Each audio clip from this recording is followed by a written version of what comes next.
This is part 3 of the audiobook recording of My Ishmael by Daniel Quinn. The History of Man in 17 Seconds. Ishmael said, "There's only one place to begin with any pupil, Julie, and that place is where the pupil is. Do you see what I mean?" "I think so. For the most part, the only way I can know where you are is if you tell me. And that's what you must do now. I need you to tell me what you know of human history." I groaned, and Ishmael asked me why. "History is not my favorite subject," I told him. "I can understand that," he said, "knowing how the teachers in your schools are forced to teach it. But I'm not asking you to recite what you've learned or failed to learn in school. Even if you've never spent a single day in school, you would have a general impression of what's happened here just by having your eyes and ears open in this culture for 12 years. Even someone who has done nothing but read Sunday Funnies has that." "Okay," I said, and then made a connection. "Is this Mother Culture's version of human history? Is that what you're looking for?" Ishmael nodded. "That's what I'm looking for. I need to know how much of it you've taken in. Even more to the point, you need to know how much of it you've taken in." "I see," I told him, and started to work on it. After about 3 minutes, he started to squirm, which in his size made an impressive sight. I gave him an inquiring look. "Keep it simple, Julie. This isn't a term paper on which you're going to be graded. Just give me the general outline that everyone understands. I don't want 1,000 words, or even 500. 50 words will do it." "I guess I'm trying to figure out how to work in the pyramids in World War II. Let's begin with the framework. Once we have that, we can work in anything we please." "Alright, humans appeared here about, 5 million years ago? 3 million is a widely accepted estimate." "Okay, 3 million. Humans appeared about 3 million years ago. They were scavengers. Is that the right word?" "They may well have been scavengers originally, but I think the word you're looking for is foragers." "Yeah, that's right. They were foragers. Nomads. They lived off the land like Native Americans used to do." "Good, go on." "Well, they went on living off the land right up to about 10,000 years ago. Then for some reason, they gave up the nomadic life and started farming. Is that right? 10,000 years? Ishmael nodded. "New findings might push it back, but until they do, 10,000 is the generally accepted figure." "Okay, so they settled down and started farming, and that was basically the beginning of civilization. All this stuff, cities, nations, wars, steamboats, bicycles, rockets to the moon, atomic bombs, nerve gas, and so on." "Excellent," the gorilla said. "Alan had to perform the same feat for me, but it took him almost 2 hours." "Really? Why?" "Partly because he's male and must show off a bit, and partly because he's been listening to the voice of Mother Culture for so long that he thinks it's his own voice. He has a hard time distinguishing one from the other." "I see," I said, trying not to sound smug. "In any event, the basic lie is now in place. Around 10,000 years ago, people gave up the foraging life and settled down to become farmers." I looked at it for a minute, then asked him which part of it was wrong. "The data's right, isn't it?" He nodded. "The foraging part is right too, isn't it? I mean, before people were farmers, there were foragers, right?" He nodded again. "Then they started farming. That's what they did, wasn't it?" "Yes." "Then where's the lie?" "The lie's hidden in the only part of the statement you haven't thought about." "Will you repeat it for me?" "Around 10,000 years ago, people gave up the foraging life and settled down to become farmers." "Wow," I said. "I don't even see any room in there for there to be a lie." "Nor would most people of your culture. It is, after all, your culture's version of the story, so naturally it appears completely unexceptional to you. You'll see it, or some variation of it, repeated in all your textbooks. You'll see it repeated again and again in the newspaper stories and magazine articles. If you keep your eyes open, you'll come across it in one form or another 2 or 3 times a week. You'll see it repeated routinely by historians who would certainly recognize it as a lie if they were just repeating it routinely. But where's the lie? The lie is in the word people, Julie. It wasn't people who did this. It was the people of your culture. One culture out of tens of thousands of cultures. The lie is that your actions are humanity's actions. The lie is that you are humanity itself, that your history is human history. The lie is that 10,000 years ago, one people gave up the foraging life and settled down to become farmers. The rest of humanity, the other 99%, went on exactly as before. I went into a coma for a minute or two. Then I said, here's the way it seems. It's like this lot was the next step in human history. Homo forager became extinct and Homo farmer took over. Ishmael nodded. That's a very perspective, Julie. I hadn't seen that myself. It's exactly the impression one receives. But of course it isn't true. How do you know that? First, because Homo forager did not become extinct, and is still not extinct. And second, because foragers and farmers don't belong to different species at all. They're biologically indistinguishable. The difference between them is strictly cultural. Bring a forager's baby up among farmers, and he'll be a farmer. Bring a farmer's baby up among foragers. He'll be a forager. Okay, but even so, it was like, I don't know, it was like the band struck up a new tune and everyone started dancing to it all over the world. Ishmael nodded and said, I know this is how it sounds, Julie. Your history books have reduced it to a very simple story indeed. In fact, it's an extremely dense and complex story, and one that everyone in your culture vitally needs to know. Your future doesn't depend on understanding the fall of Rome or the rise of Napoleon or the American Civil War or even world wars. Your future does depend on understanding how you came to be the way you are. And this is a story I'm trying to reveal to you. Ishmael stopped and went glassy-eyed for about 10 minutes. Finally he scowled and shook his head. And I asked him what was wrong. I was trying to think of a way to make the story comprehensible to you in a single telling, Julie. But I don't think it can be done that way. It has to be presented in several different tellings, each telling designed to bring out a different set of themes. Does that make any sense to you? No, not much, to be honest, but I'm certainly willing to listen. Good. Here's a telling of the story based on your metaphor of the tune and the dancers. Although it may sound fanciful, it's not nearly as fanciful as the story told in your textbooks, which is about as useful, historically speaking, as the tales of Mother Goose.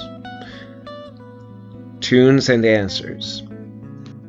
Terpsichore is among the places you would enjoy visiting in the universe, Ishmael said. This was a planet, named by the way after the muse of dancing, where people emerged in the usual way in the community of life.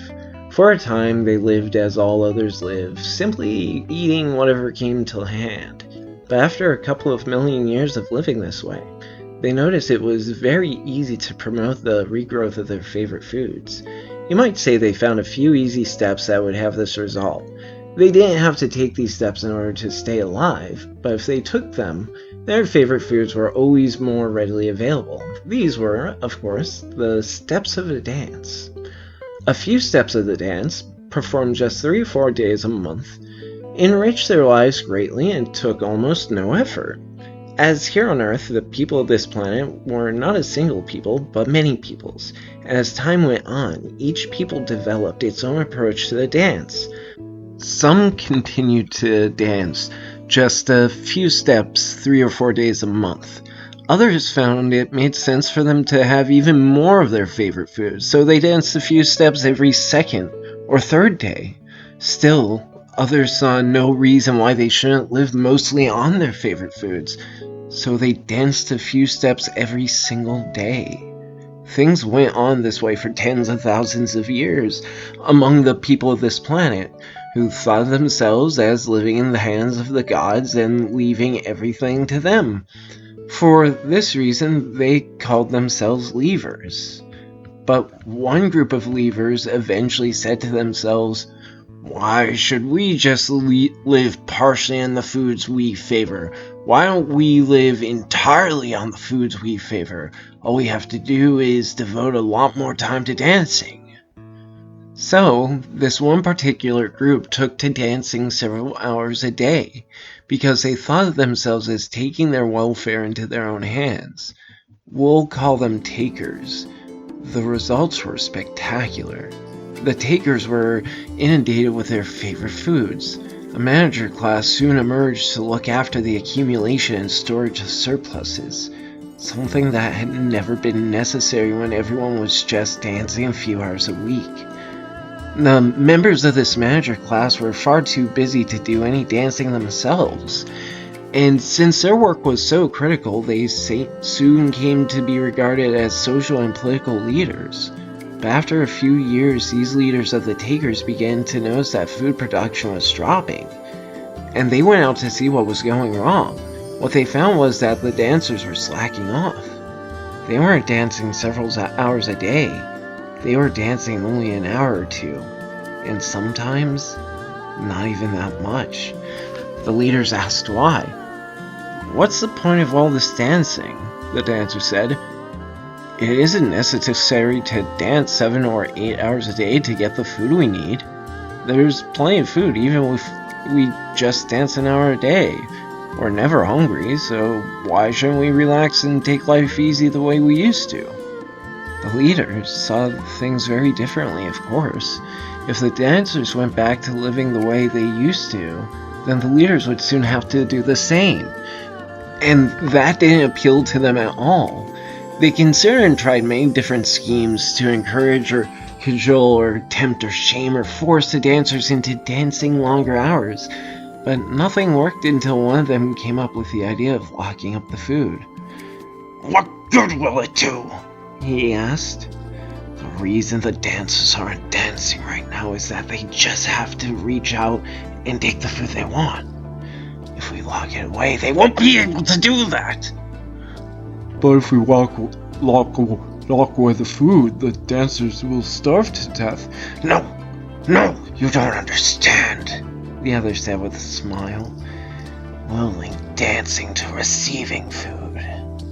So much food, for so much dancing. So if the dancers dance a little, they'll get a little food.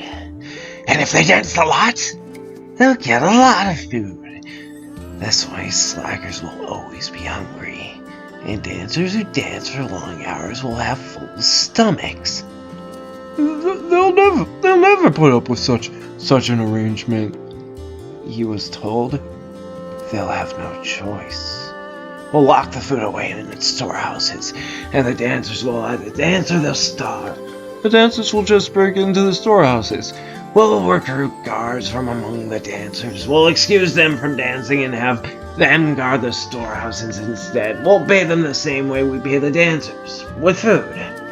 So much food for so many hours of guarding." "It will never work," he was told. But oddly, it did work. It worked even better than before. For now, with the food under lock and key, there were always plenty of dancers willing to dance, and many were glad to be allowed to dance 10 hours, 12 hours, even 14 hours a day. Putting the food under lock and key had other consequences as well. For example, in the past, ordinary baskets had been good enough to hold the surplus food being produced. But these proved too flimsy for the huge surpluses now being produced. potters had to take over for basket makers, and they had to learn how to make bigger pots than ever before, which meant building larger and more efficient kilns. And because not all dancers took kindly to the idea of food being locked away, the guards had to be equipped with better weapons than before, which meant that toolmakers began looking at new materials to replace the stones weapons of the past. Copper, bronze, and so on. As metals became available for use in weapons, other artisans found uses for them. Each new craft gave birth to others. But forcing the dancers to dance for 10 or 12 hours a day had an even more important consequence. Population growth is inherently a function of food availability. If you increase the food available to any population of any species, that population will grow, provided it has space in which to grow. And of course, the takers had plenty of space into which to grow, their neighbor's space. They were perfectly willing to grow peacefully into their neighbor's spaces. They said to the leavers around them, "Look, why don't you start dancing the way we do? Look how far we've come dancing this way. We have things you can't even dream of having. The way you dance is terribly inefficient and unproductive. The way we dance is the way people were meant to dance. So let us move into your territory, and we'll show you how it's done." Some of the folks around then thought this sounded like a good idea, and they embraced the taker way. Others said, "We're doing fine the way we are. We dance a few hours a week, and that's all we care to dance. We think you're crazy to knock yourselves out dancing 50 and 60 hours a week, but that's your business. If you like it, you do it. But we're not gonna do it." The takers expanded around the holdouts and eventually isolated them. One of these holdout peoples were the Singe, who were used to dancing a couple hours a day to produce the foods they favored. At first they lived as before, but then their children began to be jealous of the things taker children had, and they started offering to dance a few hours a day for the takers and to help guard the food storehouses. After a few generations, the Singe were completely assimilated into the taker lifestyle and forgot they had ever even been the Singe. Another holdout people were the Kemk, who were used to dancing just a few hours a week and who loved the leisure of this lifestyle gave them. They were resolved not to let it happen to them what happened to the Singe, and they stuck to their resolve. But soon the takers came to them and said, "Look, we can't let you have all this land in the middle of our territory. You're not making efficient use of it. Either start dancing the way we dance, or we're gonna have to move you into one corner of your territory so we can put the rest to good use." But the camp refused to dance like the takers, so the takers came and moved them into the one corner of the land, which they called a reservation, meaning it was reserved for the camp. But the Kemp were used to getting most of their food by foraging, and their little reservation just wasn't big enough to sustain a foraging people. The takers said to them, "That's alright, we'll keep you supplied with food. All we want you to do is stay out of the way on your own reservation." So the takers began supplying them with food. Gradually, the Kemp forgot how to do their own hunting and gathering. Of course, the more they forgot, the more dependent they became on the takers.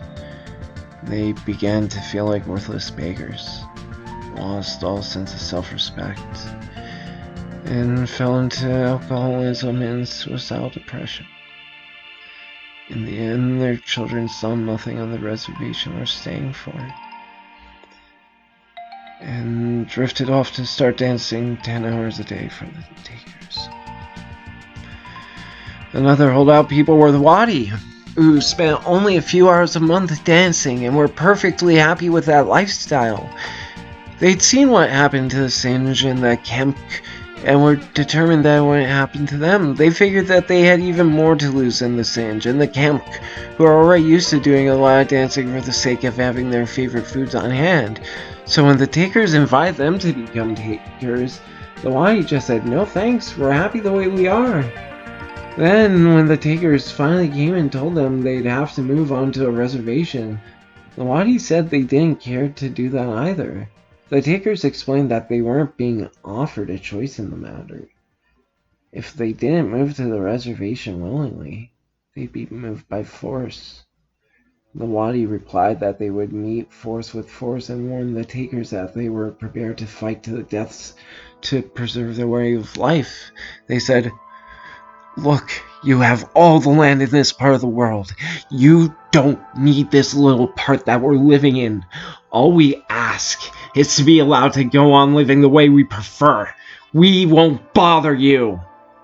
But the Takers said, "You don't understand. The way you live is not only inefficient and wasteful, it's wrong. People aren't meant to live the way you live. People are meant to live the way we Takers live." "How can you possibly know such a thing?" the Wadi asked. "It's obvious," the Taker said. "Just look at how successful we are. If we weren't living the way people were meant to live, then we wouldn't be so successful." "To us, you don't look successful at all," the Wadi replied. "You force people to dance 10 and 12 hours a day just to stay alive, and that's a terrible way to live. We dance just a few hours a month and never go hungry because all the food in the world is right out there. Free for the taking, we have an easy, carefree life, and that's what success is all about." The Taker said, "That's not what success is about at all. You'll see what success is about when we send in our troops to force you into the land we've set aside for you." And the Wadi did indeed learn their lesson. Or at least what the Takers considered success.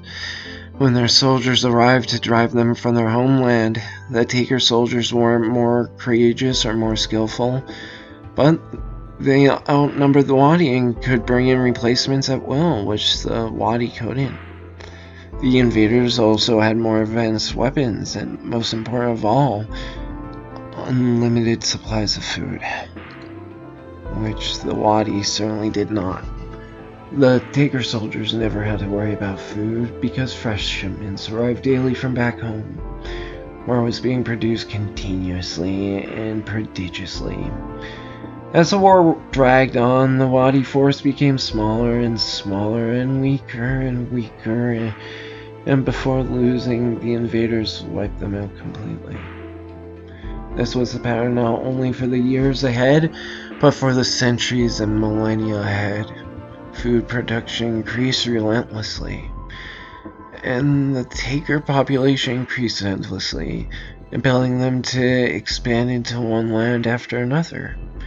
Everywhere they went, they met peoples who danced a few hours weekly or monthly.